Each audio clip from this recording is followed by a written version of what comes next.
Bienvenidos a Diálogos del Bicentenario. Nos encontramos ya en uno de los últimos programas de esta temporada y nos encontramos hoy con el señor ministro de Turismo.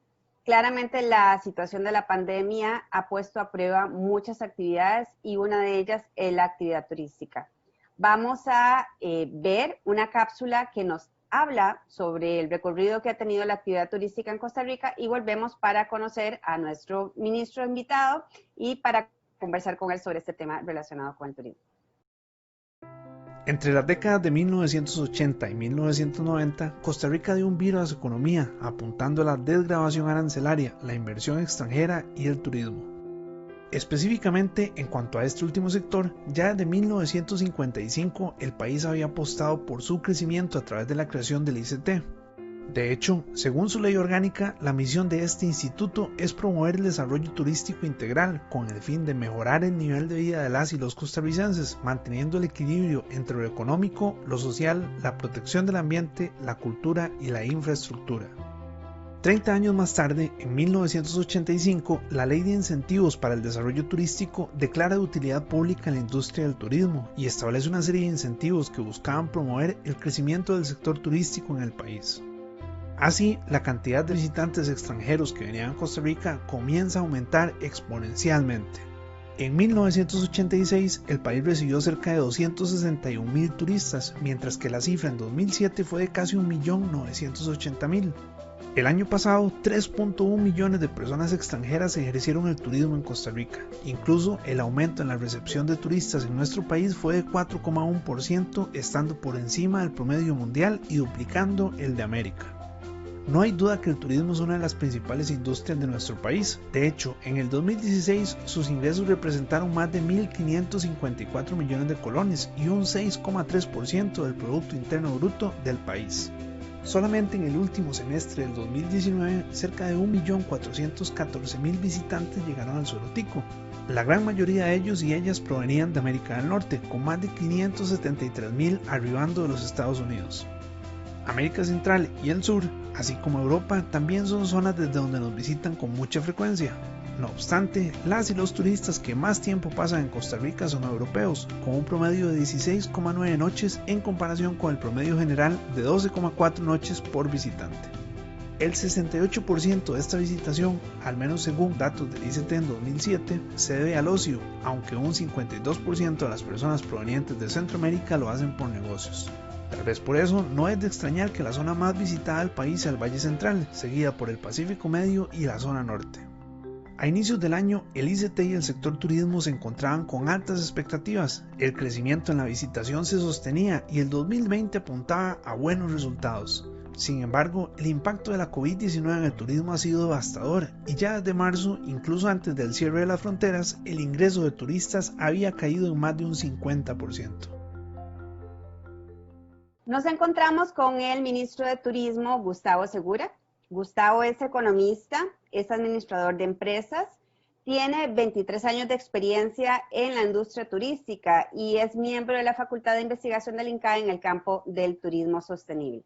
Con el ministro vamos a conversar sobre el impacto de la pandemia en la actividad turística, pero también aprovechar, como lo decía la cápsula, para hacer una retrospectiva sobre lo que es esta actividad. Este primer tema, ministro, quisiera que se encargue de ver más allá de la pandemia y que podamos ver las luces y las sombras del turismo en Costa Rica. Usted decía en un estudio que publicó en CAE en 1998, hace bastantes años, que el turismo se encontraba en la adolescencia. ¿La pandemia nos encuentra en qué etapa? Hola, Yanancy. Un gusto saludarla y muchas gracias por la oportunidad de conversar con usted y con todas las personas que nos hacen el favor de observar este programa. En efecto, en el año 98 estábamos en una etapa de adolescencia. Han transcurrido ya 22 años desde esos primeros esfuerzos académicos por entender esta industria turística y toda su dinámica. Y pues esta pandemia nos sorprende en una etapa de madurez de la industria. Imagínese usted, Nancy, lo que es para una industria en Costa Rica representar un 8,2% del Producto Interno Bruto, lo que es representar casi un 9% del empleo total. Es decir, se trata realmente, lo que vislumbrábamos hace 22 años, lo estábamos viviendo ya en el 2019 e inicios del 2020. Un sector absolutamente dinamizador de la economía y una característica muy especial, a la cual me voy a referir dentro de un rato, y es un sector que le aporta al ser costarricense una autoestima nacional súper importante, porque a través de nuestras bellezas turísticas, el mundo nos ha conocido durante los últimos 22 años y nos ha hecho tener una excelente reputación internacional. Sin duda, es uno de otros factores que nos han llevado a esa excelente reputación internacional, pero es a través del turismo donde nosotros acá en Costa Rica sentimos ese aprecio que tiene el mundo por nosotros y nos ha traído un orgullo patrio súper importante. Antes del COVID, pues sin duda el sector ha pasado por desafíos importantes, lo que usted le llama las sombras del turismo. Son desafíos que no son característicos a Costa Rica únicamente.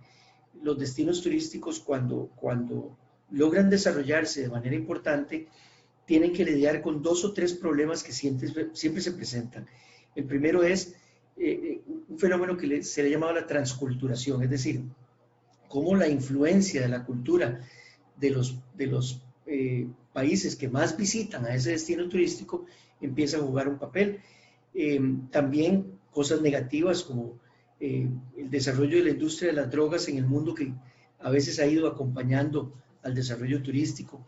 La prostitución también es una circunstancia que hay que controlar.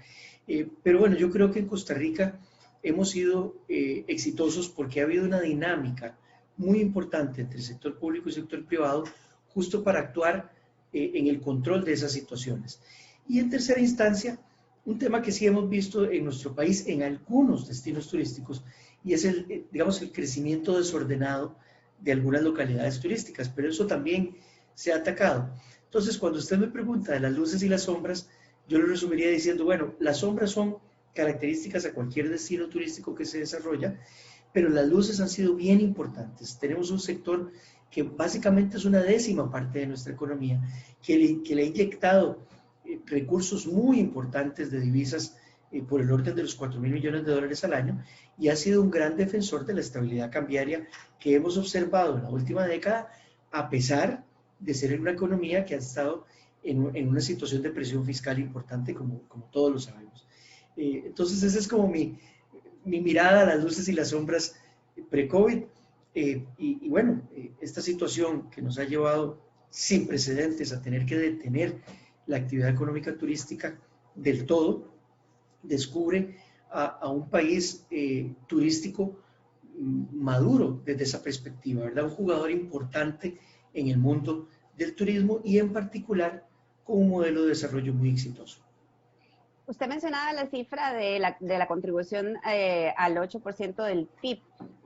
A ver si estoy entendiendo bien. El turismo de forma directa aporta un 6% del PIB, pero de forma indirecta, con los efectos indirectos, sube a un 8%. Entiendo que esos efectos indirectos tienen que ver con todas las actividades que están relacionadas, o sea, que también le dan servicio a otras actividades, pero que le dan aporte importante a la actividad turística, ¿verdad? Entonces, quisiera que me hable un poco de ese efecto indirecto, que es lo que muchas veces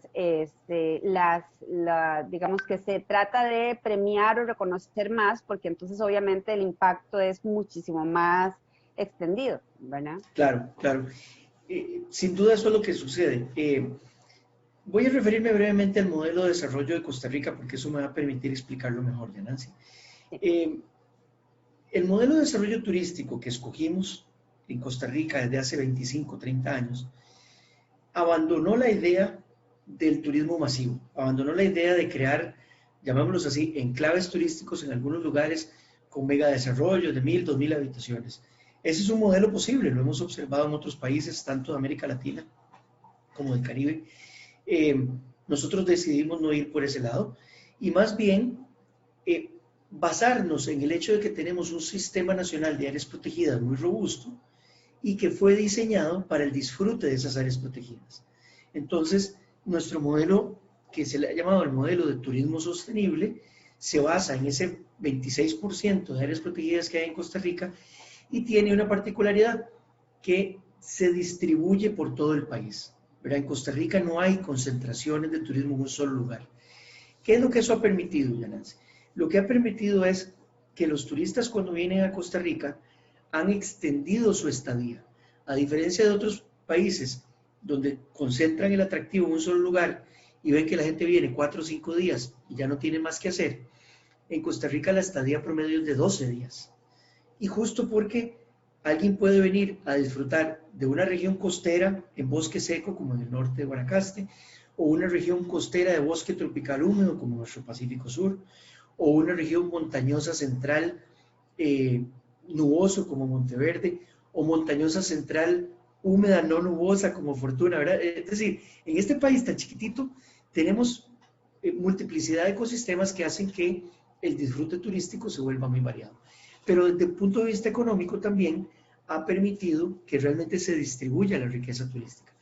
Y entonces empieza a suceder estos famosos encadenamientos. Por eso cuando uno mide turismo en su impacto directo, posiblemente está midiendo solo hoteles o tour operadores, pero resulta que hay una cantidad importante de comercio y restaurantes que, aunque formal y oficialmente en la medición del PIB no entran dentro de la medición de turismo, no existirían de no ser porque dependen de la dinámica turística. Hay una serie importante de empresas, por ejemplo, de distribución de alimentos, que aunque califica formalmente como comercio, no turismo, dependen en su gran mayoría de la distribución de alimentos y bebidas a empresas turísticas. Una parte importante de la ganadería y la agricultura en Costa Rica tiene como su cliente principal a las empresas turísticas. Entonces, son esos sectores que, aunque no son directamente empresas turísticas, tienen un impacto indirecto muy fuerte gracias a la dinámica turística. Y así podríamos mencionar muchas otras empresas bancarias y financieras. Uno no se hubiera imaginado la cantidad de sucursales de bancos privados que hay en la zona de la Fortuna de San Carlos, por ejemplo, si no hubiese una dinámica turística en ese lugar. Entonces, también el sector bancario, el sector salud, el sector educativo ha tenido un crecimiento importantísimo gracias al desarrollo turístico. Ministro, y todo eso... La presencia, digamos, mayoritaria de turistas provenientes de Estados Unidos, ¿cómo impacta en esta dinámica de tratar de no depender exclusivamente de una zona, ¿verdad? O sea, ¿hasta qué punto dependemos mucho de los turistas que vienen de Estados Unidos y qué tanto de ese fenómeno de transculturización que usted mencionaba nos impacta con este tipo de ciudadanos que nos visitan? Ok, eso es una muy buena pregunta y la mejor manera de responderla es analizando lo que pasaba hace 20 años. Hace 20 años dependíamos altamente del mercado norteamericano. O sea, el porcentaje de turistas norteamericanos, no tengo las cifras claras, pero recuerdo muy bien que casi llegaba al 80% del turismo internacional. Hoy hemos hecho, durante los últimos años, acciones de diversificación para no depender tanto del mercado norteamericano, y el día de hoy la cifra es un 53%, es decir, del total de turistas que llegan a Costa Rica, o que llegaban al menos antes de la pandemia, un 53% son de los Estados Unidos, un 60% norteamericanos, si incluimos Canadá y México, con lo cual ha crecido en orden de importancia relativa los turistas que nos visitan de Europa, especialmente de 5 países europeos que son los que más aportan turistas, que son Alemania, España, Francia, el Reino Unido y la zona de, digamos, de Suiza, de aquel sector. Entonces, realmente hemos logrado diversificar un poco, con lo cual también, para referirme a cómo se ha atacado la transculturación, uno hace 15 años veía los menús de los restaurantes, de los destinos turísticos, digamos, muy orientados al norteamericano. Eso era un signo muy claro de ese fenómeno de transculturación, y había relativamente poco contenido de gastronomía costarricense autóctona con valor agregado y con calidad. 15 años después, especialmente por la necesidad de atender a otros clientes que no son tan proclives al tipo de menú norteamericano, vemos cómo la gastronomía costarricense ha crecido en importancia, los contenidos de experiencias culinarias locales de valor agregado y de calidad ha mejorado muchísimo, y los menús son mucho más balanceados en términos de componentes orgánicos, componentes vegetarianos, componentes libres de gluten, etc. Entonces, para responderle más concretamente, ya Nancy, seguimos teniendo una realidad, y es que como Estados Unidos es un mercado tan cercano, tan grande, con tan alto poder adquisitivo, tiene toda la lógica del mundo que sigue siendo el mercado más importante. Pero sí se han hecho esfuerzos en los últimos 15 años para no depender tanto de ellos, ¿verdad? Vamos a ir a pausa, ministro, y quisiera que hablemos también, bueno, siguiendo en esta misma línea, sobre qué tanto más puede crecer el sector turístico. Vamos a tratar de pensar de que no existe la pandemia y esa contribución del 8% del PIB, qué tanto más, digamos, podría crecer y qué requeriríamos para hacerlo. Y obviamente, pues, va a ser inevitable que en ese momento empecemos a hablar de esta situación de la pandemia. Vamos a pausa y regresamos con este tema.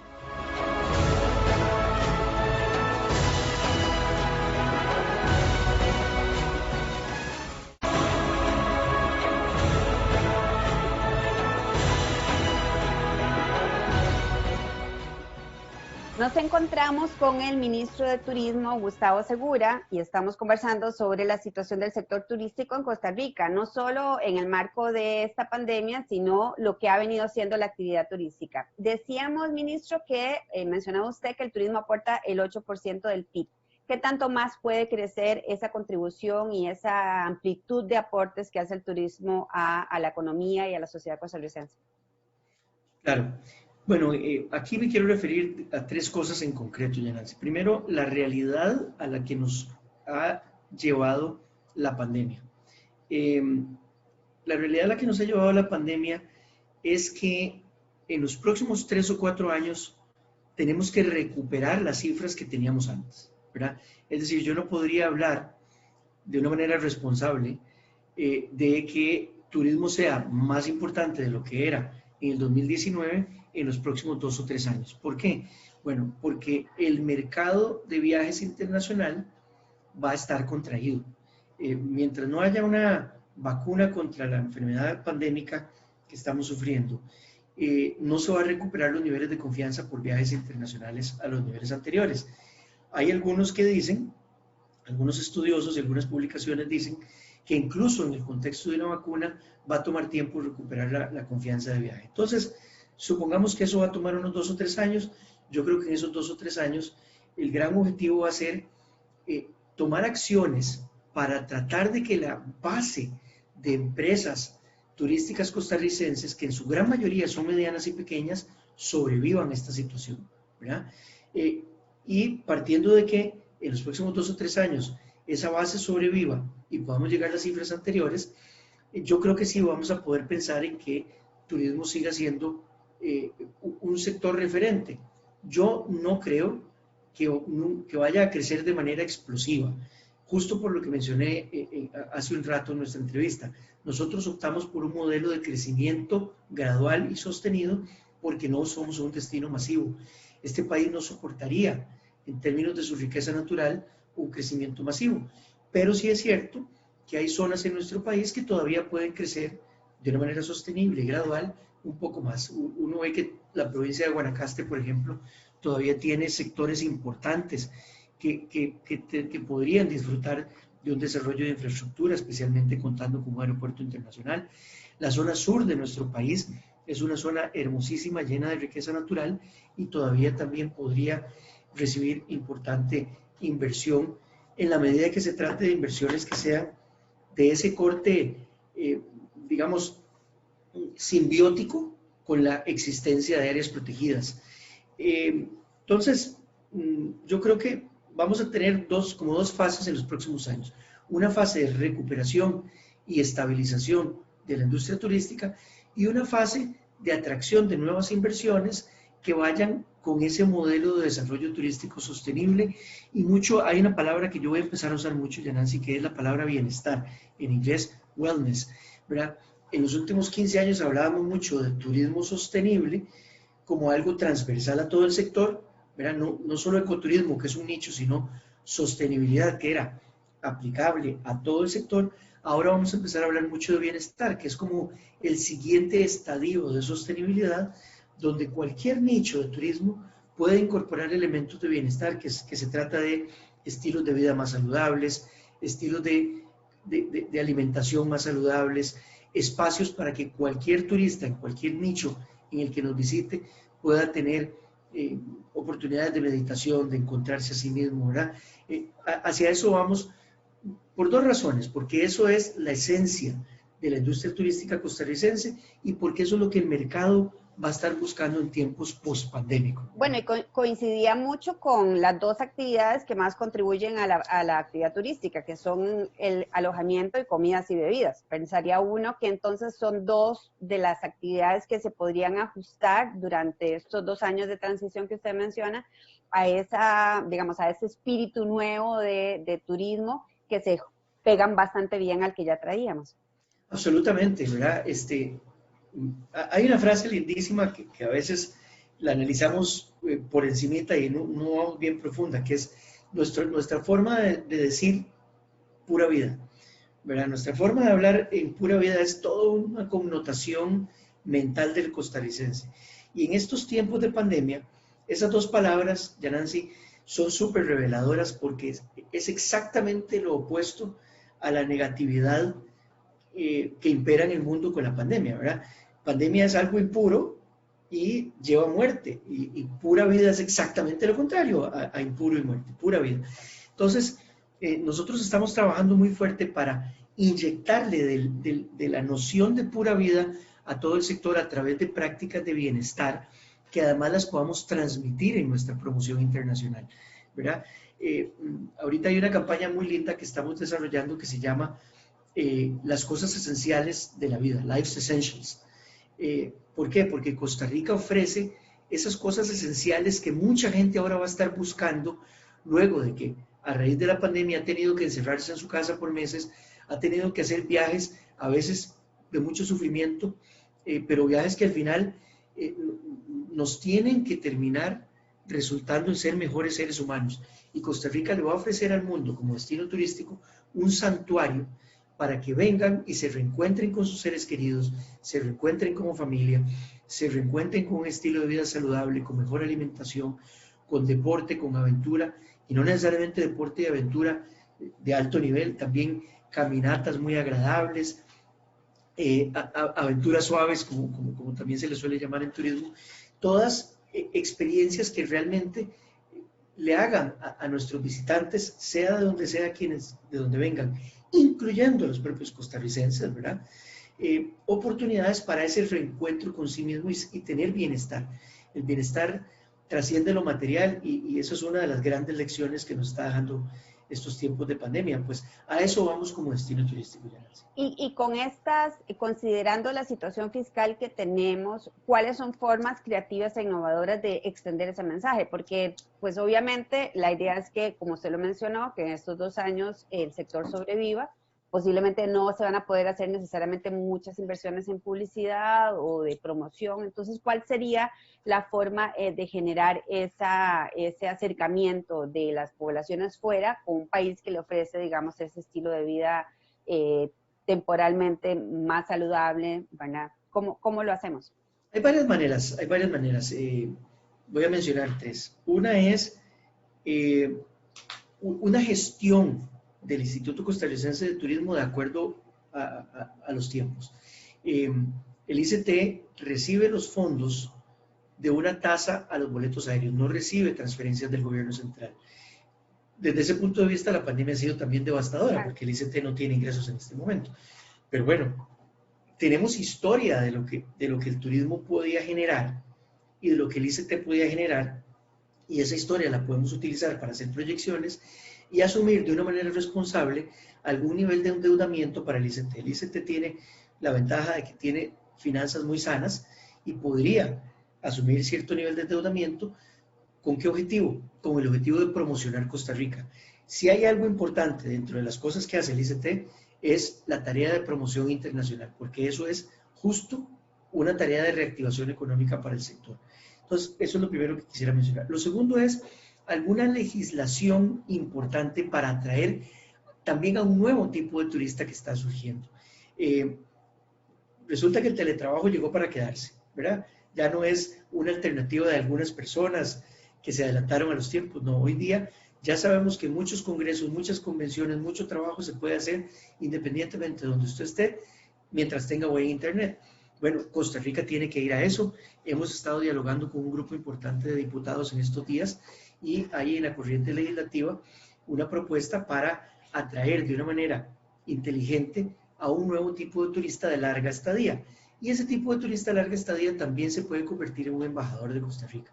Y en tercera instancia, Yanansi, tenemos que ser muy inteligentes en el uso moderno, en el uso actualizado de las herramientas de comunicación. Usted que está en el mundo de la comunicación y sabe lo rápido que cambia todo eso, pues nosotros estamos tratando de mantenernos en ese paso y a pesar de que los recursos que hoy el ICT invierte en promoción están disminuidos, no se llevaron a cero, o sea, estamos invirtiendo y estamos utilizando plataformas digitales, plataformas de relaciones públicas, activando mensajes que constantemente lleven a esa idea de Costa Rica, un país con alto nivel de alfabetismo, Costa Rica, un país con alto nivel de desarrollo de su sector salud, Costa Rica, un país que conserva una cuarta parte de su territorio, un país que tiene gente agradable, feliz. Tal vez no estamos viviendo el momento más feliz de nuestra historia en estos momentos, pero ahí está, la esencia del costarricense está aquí, en el corazón de cada uno de nosotros, y eso, a la hora de ser servidores turísticos, eso aflora, eso sale a flote. El costarricense siempre ha sido un gran servidor turístico. ¿Cuáles son puntualmente los cambios legales que habría que adoptar para permitir que este visitante que trabaja esté más tiempo en Costa Rica? Hay necesariamente cambios en la legislación de visado por parte de Migración y Extranjería. En estos momentos, un turista solo ingresa con un visado por 3 meses, que puede extenderse por periodos de 3 meses si la persona sale del país. Entonces, un cambio muy sencillo sería, bueno, si usted es una persona que con facilidad y rapidez demuestra que tiene cierto nivel de ingresos obtenido en su país de origen, puede obtener un visado por mucho más tiempo, por ejemplo, 1 año, y que ese año puede ser prorrogable sin necesidad de que usted salga del país, sino que lo puede prorrogar con una acción ante migración. Eso es un ejemplo, y eso es un turista de larga estadía que necesariamente solo o con su familia, imagínense, va a tener que pagar o alquiler o rentar un hotel de larga estadía, va a tener que contratar alimentación, ya sea en restaurantes o comprándolo en las tiendas, y empieza toda esa dinámica que hablábamos ahora de dinamización y de encadenamientos, ¿verdad? Esa persona va a comprar en supermercados, va a usar servicios financieros, va a usar servicios médicos, tiene que ir donde el dentista, tiene que ir donde el peluquero, tiene que ir al salón de belleza, los niños tienen que usar educación. Y además, tratándose de personas que están haciendo teletrabajo, pues también la legislación tendría que considerar que esas personas no paguen impuestos localmente si es que los están pagando en su país de origen. Es un tipo de turista diferente al que teníamos antes, ¿verdad? Pero imagínese usted una persona que tal vez es un alemán, o es alguien de Turquía, o es alguien de México, que tiene un empleo bien remunerado con una empresa de tecnología, y que esa empresa de tecnología le dice, mire, usted no tiene que venir a la oficina, usted nada más tiene que conectarse 6, 8 o 10 horas al día donde quiera que esté. Bueno, invitemos a esa persona que trabaje desde Costa Rica con vista al bosque nuboso, o con vista a una montaña llena de vaquitas, puede ser en Salcero, puede ser en Naranjo, o puede ser en Turrialba, ¿verdad? O puede ser en Puerto Viejo con vista al Caribe. Es decir, puede ser en cualquiera de estos lugares tan hermosos que tenemos en Costa Rica. En la medida que tengamos buen acceso al internet, esa persona termina de trabajar y su familia puede disfrutar de las bellezas turísticas que este país le ofrece. Y es un cambio legislativo relativamente sencillo, Nancy. Eso es un ejemplo de lo que podemos hacer de cara al futuro. Muy bien, vamos a ir a pausa y regresamos en esta conversación con el ministro Gustavo Segura y la situación del turismo en este momento en el país. Vamos a pausa.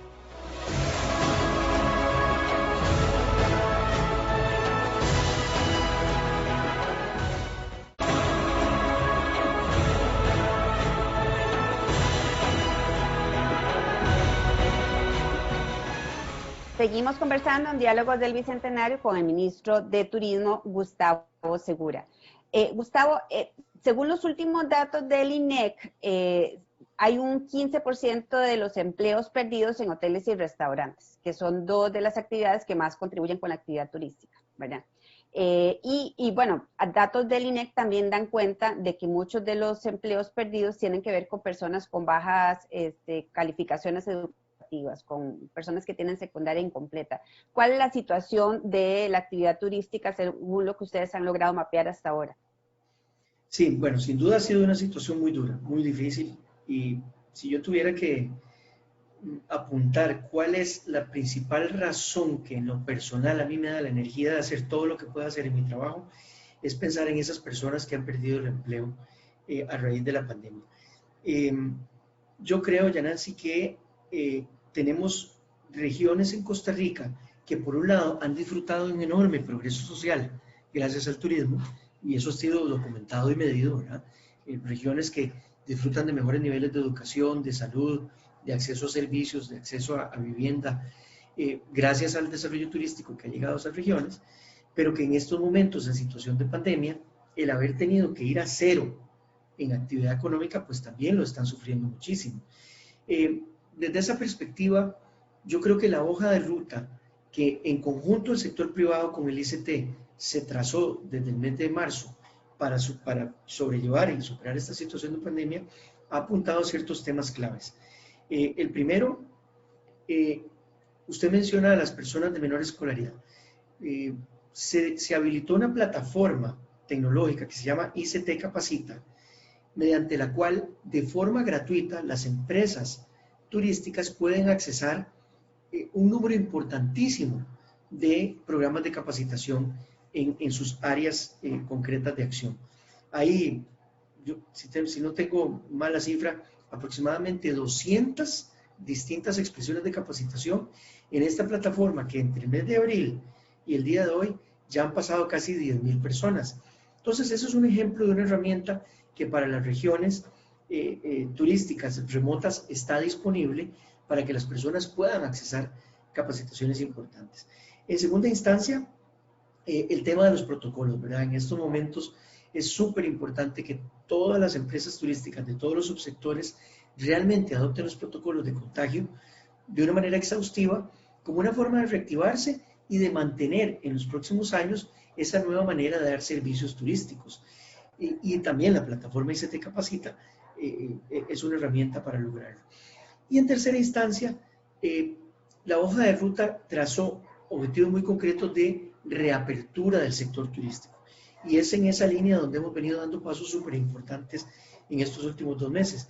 Tanto reapertura de actividades concretas que durante mucho tiempo tuvieron que pasar cerradas, como la reapertura de las fronteras internacionales para que vuelvan los flujos de turistas a Costa Rica.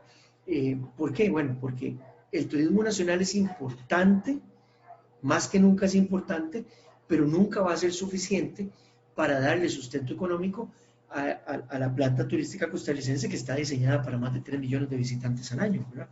Entonces, yo creo que esos son 3 ejemplos muy concretos de las acciones que estamos haciendo ahora para que ese nivel de desempleo que estamos sufriendo en el sector turismo empiece a ser revertido lo antes posible. Y yo quisiera hacer acento en ese tema de la apertura de las fronteras internacionales, que es el tema que más me ocupa en estos momentos. Bueno, de hecho, casualmente quería que tocáramos un poco ese tema, ¿verdad? Porque si uno piensa en Guanacaste, pues claramente uno lo liga y lo vincula al aeropuerto. ¿Qué cree usted o qué esperan ustedes que empiece a ocurrir con la apertura de fronteras que usted ha venido impulsando, con la reactivación de zonas? ¿Cuáles zonas se podrían reactivar más rápidamente que otras? ¿Cómo visualiza eso? Muchas gracias por esa pregunta, porque definitivamente uno tiene que pensar en esas 2 grandes puertas de acceso a Costa Rica, que son el aeropuerto Daniel Oduber en Liberia y Juan Santa María en Alajuela. Esos 2 aeropuertos son dinamizadores de todo el país, ¿verdad? Hay gente que le llama a uno como el segundo aeropuerto. No, los 2 son súper importantes para dinamizar la economía turística de Costa Rica. Si usted ve, muchos de los turistas que vienen a la zona de San Carlos y las llanuras del norte entran por Liberia. La mayoría de los que van al sur, a la región Huetar y al Caribe, entran por el Juan Santa María. Entonces, ambos aeropuertos son críticos. Y en el contexto de pandemia que estábamos viviendo, especialmente recordando que la pandemia se distribuyó por el mundo por la vía aérea, pues sin duda que hubo una mirada muy cuidadosa y celosa, si se quiere, a la reapertura de los aeropuertos internacionales. Pero 7, 8 semanas después de haber hecho esa reapertura, tenemos un gran aprendizaje, y es los aeropuertos del mundo y las aerolíneas del mundo se tomaron muy en serio las modificaciones para convertir el tránsito de personas por aeropuertos y por aerolíneas en un tránsito muy seguro. Entonces, eso es lo primero que debo decir. Tan es así que son noticia internacional cuando en un vuelo aparecen 5 o 6 personas contagiadas, ¿verdad? Imagínense, con tantos cientos de vuelos por hora que hay en el mundo, el hecho de que sucedan unos cuantos contagios en un avión hoy son noticia internacional. Eso es una buena cosa, porque lo que eso está demostrando es que el turismo internacional no es vector de contagio. Y entonces, Costa Rica optó por un modelo gradual de reapertura que nos ha permitido justamente hacer una especie de laboratorio, ¿verdad? Una especie de puesta en práctica. Y al día de hoy le puedo decir, ya Nancy, que de los casi 4.000 turistas que hemos recibido, ni uno solo ha resultado haber entrado a Costa Rica con contagio del COVID, y por suerte, gracias a Dios, tampoco han contraído el contagio en sus experiencias turísticas. Eso lo que nos permite es, con miras a los próximos meses, y especialmente antes del mes de diciembre, que es cuando tradicionalmente empieza la temporada alta del turismo, pues procurar una apertura un poco más acelerada de las fronteras internacionales, porque justamente Guanacaste, que es una de las provincias más afectadas por la pandemia, realmente requiere de la llegada de vuelos internacionales para reactivarse. Guanacaste sí tiene una concentración más marcada en el turismo norteamericano, ¿verdad? Eso que hablábamos hace un rato, de que Costa Rica ha distribuido mejor el lugar de origen de sus turistas, pues Guanacaste necesita todavía distribuirse más, porque el 80% del turismo que entra por el aeropuerto internacional Daniel Oduber es de los Estados Unidos. Para nosotros es muy importante entonces ir viendo cómo logramos una apertura de los vuelos desde los Estados Unidos más agresiva para el Daniel Oduber. ¿Y qué se vería más beneficiado? ¿Los hoteles, digamos, que pueden recibir una gran cantidad de personas, o más bien los boutiques? ¿Qué es lo que está mostrando el turista en este momento? ¿Qué cuidados se está tomando respecto a los lugares que escoge? Vieras que eso, Nancy, la respuesta que debo darle es que, producto de ese buen, en mi concepto, muy buen modelo de desarrollo que hemos seguido, que hace que el 94% de la planta turística hotelera en Costa Rica tenga 40 habitaciones o menos, en realidad son todas las empresas las que se ven beneficiadas, ¿verdad? El turista viene a Costa Rica pensando no en aquellas imágenes de cientos de habitaciones hoteleras frente a una costa, ¿verdad? No, en Costa Rica la imagen es cientos de árboles a la par de una costa, o cientos de animalitos en el bosque lluvioso. Entonces, cada vez que nosotros podamos ir impulsando la llegada de turistas, en realidad eso se va a distribuir y va a beneficiar a transportistas turísticos, va a beneficiar a guías, a esos cientos de mujeres y hombres que se dedican a guiar al turista en Costa Rica. Costa Rica es un destino de valor agregado, es un destino de alta calidad, y eso incorpora además que la gente entre a las áreas protegidas acompañado de guías de turismo profesionales que convierten 2 o 3 horas de visita a un parque nacional en toda una experiencia.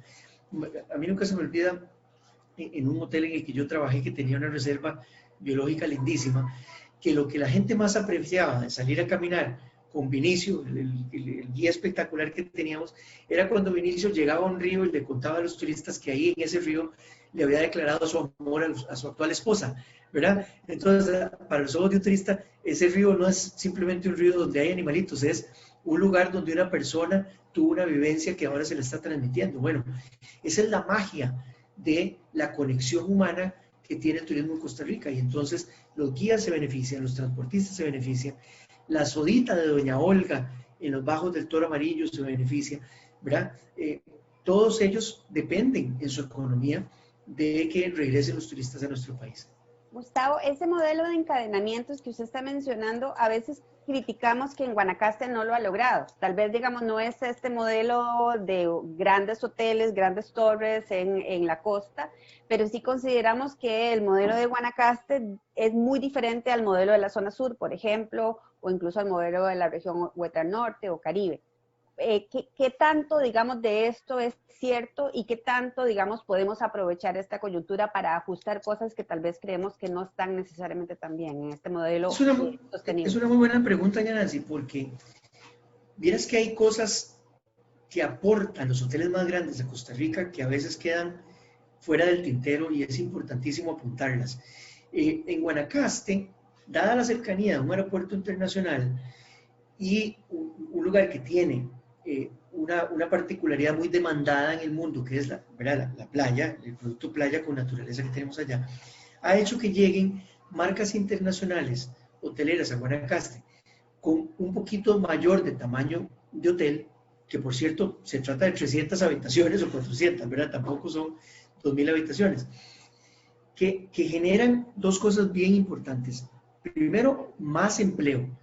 Esos hoteles grandes generan una cantidad de empleo superior a otros, con lo cual realmente le están dando un aporte económico importantísimo a aquella región en términos de empleo.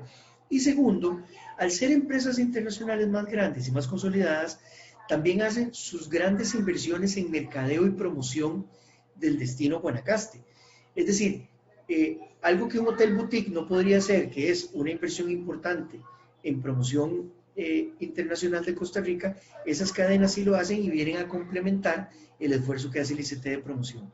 Entonces, desde esa perspectiva, uno podría pensar que los hoteles de la zona sur, de la zona huetal, que son en su gran mayoría chiquititos, también se benefician del desarrollo que hay en Guanacaste, porque en Guanacaste esas cadenas internacionales hacen promoción del país que terminan beneficiando a los demás en el sur. Entonces, sí hay una simbiosis entre lo que está sucediendo.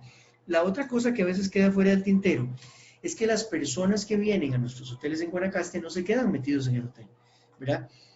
Uno ve cómo esas personas tal vez están en la zona del Polo de Desarrollo de Papagayo, pero 2 o 3 o 4 días durante su estadía toman un microbús o rentan un carro y se van a la zona del Rincón de la Vieja a hacer un tour de cabalgatas o se van a visitar lugares interesantísimos con cataratas y cosas interesantísimas desde ese punto de vista que han beneficiado entonces el surgimiento de otros productos turísticos en Guanacaste.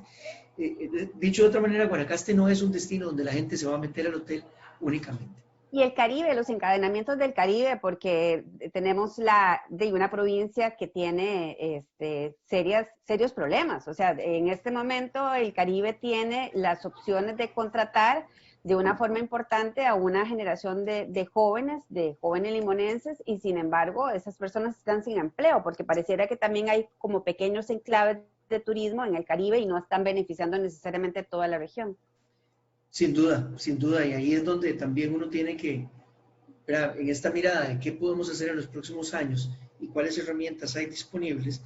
Recientemente tuvimos una reunión muy interesante en la cual, dado que la concesión del muelle en Limón a APM permite recaudar un canon que va específicamente a proyectos de desarrollo en la zona Caribe, hay proyectos ya diseñados y en marcha para rehabilitar Limón como destino turístico. Y hablo concretamente de cosas como estas.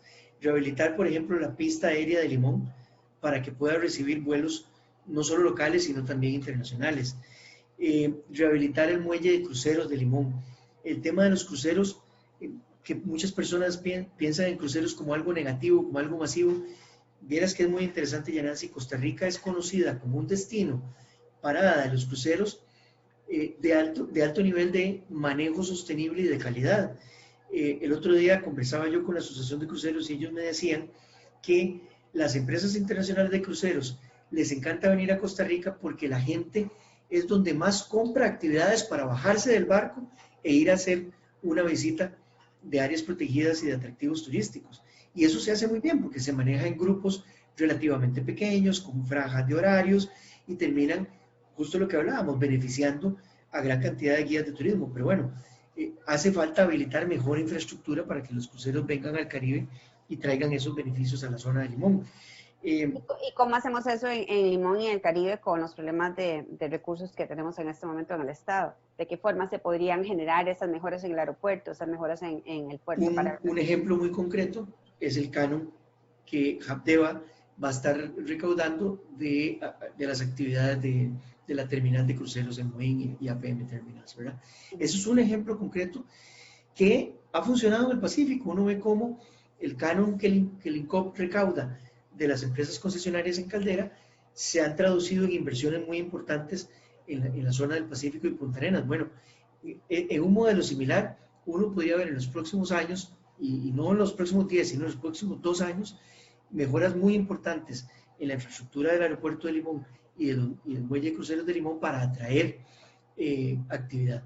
Y también uno pensaría que conforme suba la actividad comercial, y hay aquí como turismo también se encadena con otros sectores económicos, conforme suba la actividad comercial en Limón, uno debería ver cómo resurgen empresas de transporte, empresas hoteleras, atendiendo no solo al turista vacacional, sino a personas que necesitan hospedarse por allá con el tema comercial que uno quisiera ver crecer en la zona del Caribe y de Limón. Muy bien, bueno, vamos a hacer la última pausa, ministro, y regresamos para ir cerrando sobre esta conversación que tenemos en torno al turismo, perspectivas y cómo hacemos para aprovechar este tiempo de espera para mejorar las condiciones de la actividad turística y que siga siendo un sostén importante para la sociedad costarricense. Volvemos.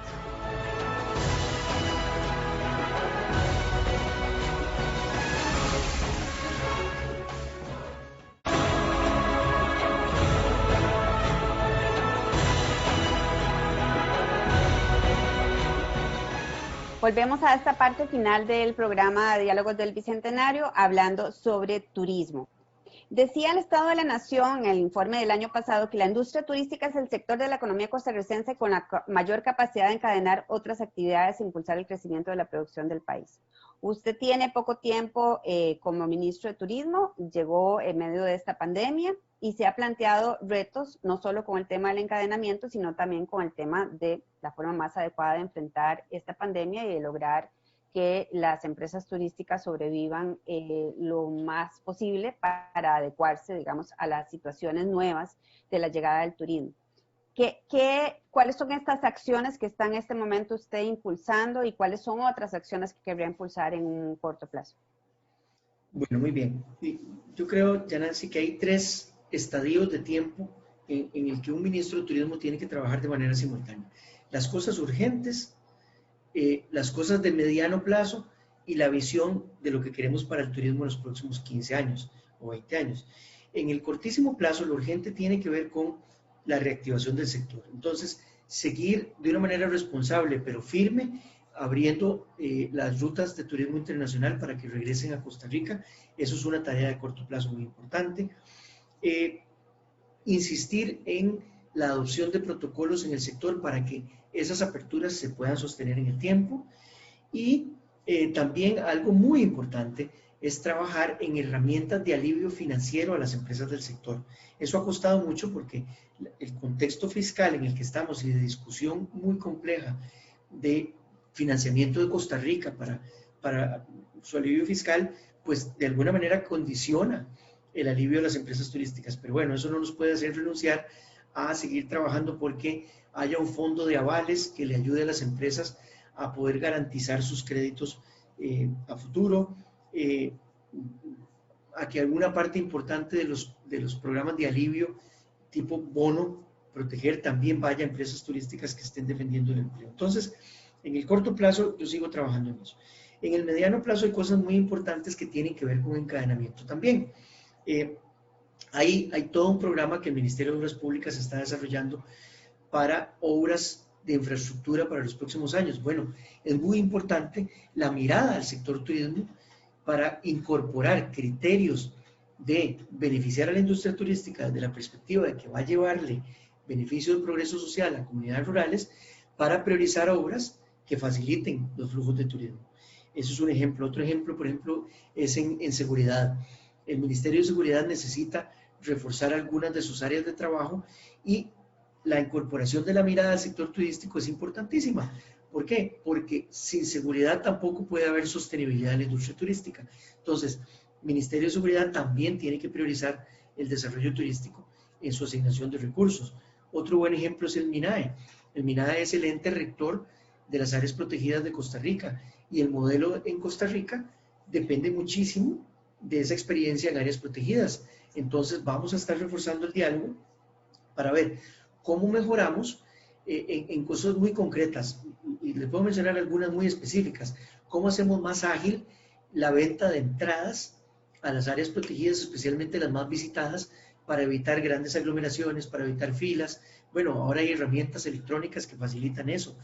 ¿Cómo producimos nuevas áreas protegidas? Recientemente, la isla San Lucas, por ejemplo, se convirtió en un parque nacional totalmente diseñada para la visitación de turistas, en algo que combina de una manera muy bonita el viaje en un bote con la visita a un sitio histórico, cultural y natural.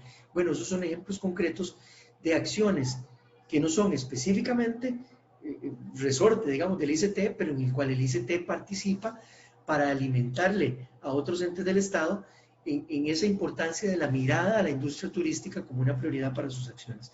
Y finalmente, hacia largo plazo, lo mencioné antes, tenemos que darle un respiro de innovación a este sector para los próximos 15, 20 años, para que siga siendo una herramienta de progreso social, y la forma de hacerlo es incorporando conceptos más integrales de sostenibilidad, que en mi concepto tiene que ver con bienestar, una nueva oleada de inversión. Nosotros necesitamos atraer inversión en turismo para los próximos años con infraestructura que se base en este concepto de bienestar, y algunos conceptos más concretos que también, ya usted va a ver en las próximas semanas surgir.